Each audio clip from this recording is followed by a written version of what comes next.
आज Doubtnut app download करें। Doubtnut पर अपने सभी गणित, रसायन विज्ञान, भौतिक विज्ञान और जीव विज्ञान के डाउट्स का करो सफाया। बस प्रश्न की फोटो खींचो, एक ही प्रश्न को क्रॉप करो और तुरंत वीडियो सोल्यूशन पाओ। अभी डाउनलोड करें। प्रश्न दिया है अनुनाद पर समांतर क्रम परिपथ में प्रतिबाधा अर्थात जेड जो होती है खाली स्थान होती है। तो आइए हम लोग इस प्रश्न का यहाँ पे उत्तर देते हैं और इसको समझते हैं। तो देखिए हमारे पास समांतर क्रम में परिपथ जो होता है अनुनाद की स्थिति में कुछ इस तरह से होता है। इस तरह से हम लोग प्रत्यावर्ती सोर्स लगाते हैं और प्रतिरोध, प्रेरकत्व और धारिता तीनों ही समानांतर क्रम में स्रोत के साथ लगे हुए रहते हैं। तो समानांतर क्रम में यहाँ पे ये लगे हुए होते हैं अर्थात जो V हमने विभवांतर लगाया VS, ये सभी में R में, L में और हमारे पास यहाँ पे धारिता में, यानी कि इस तरह से हम लोग इसको लिख सकते हैं।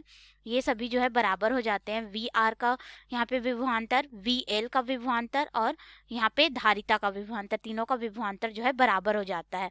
और हमारे पास यहाँ पे धारा का मान इनके लिए अलग अलग होता है। अब हमें यहाँ पे पूछा जा रहा है कि प्रतिबाधा अर्थात Z का मान जो है वह क्या होगा, लेकिन किस स्थिति में? अनुनाद की स्थिति में। अनुनाद की स्थिति में क्या होता है कि हमारे पास यहाँ पे जो धारिता और प्रेरकत्व के मध्य धारा और यहाँ पे जो वोल्टता होती है वह समान हो जाती है, यानी कि धारा जो है यहाँ से इस तरह से बस इतने में ही घूमते रहती है। ठीक है। अनुनाद की स्थिति में क्या होता है कि हमारे पास यहाँ पे आई एक्सएल बराबर यहाँ पे हो जाता है आई एक्स सी के बराबर। ये हमारे पास अनुनाद की स्थिति होती है। ठीक है। यानी कि हमारे पास हो जाता है वी एल बराबर वी सी। एक्सएल जो है प्रेरकी प्रतिघात है और एक्स सी यहाँ पे हम लोग के पास धारितीय प्रतिघात को दर्शाता है और धारा और ये दोनों ही यहाँ पे समान हो जाते हैं। हमें इस तरह से मान जो है प्राप्त होता है। तो हमारे पास जो पूरे परिपथ में हमारे पास सिर्फ प्रतिरोध बचता है अनुनाद की स्थिति में, अर्थात हमारे पास समांतर क्रम में जो प्रतिबाधा होती है परिपथ के प्रतिरोध R के बराबर होता है। लेकिन यहाँ पे क्या होता है कि बार बार यहाँ पे करंट जो है इस तरह से घूमते रहता है, यानी कि इम्पिडेंस जो रहता है हमारे पास प्रतिबाधा वह आवृत्ति पर निर्भर करती है। इसीलिए हम लोग इसको डायनेमिक प्रतिरोध के नाम से जानते हैं और इसको ZD से यानी कि गतिक प्रतिरोध ZD से दर्शाते हैं।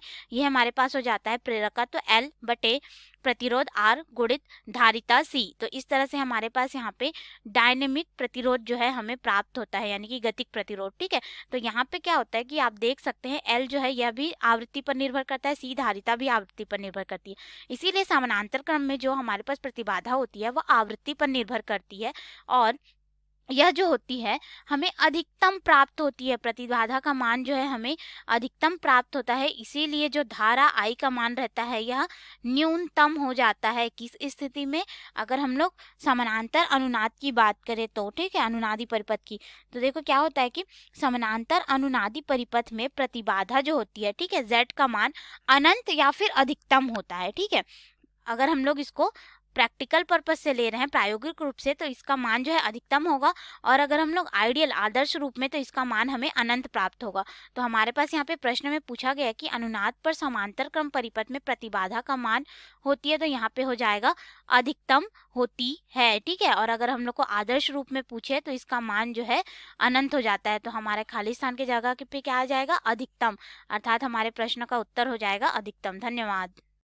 कक्षा 6 से 12वीं से लेकर नीट, IIT, JEE वो एडवांस के लेवल तक 1 करोड़ से ज्यादा छात्रों का भरोसा। आज ही डाउनलोड करें डाउटनेट ऐप या व्हाट्सएप करें अपने सारे डाउट्स 8400 400 400 पर।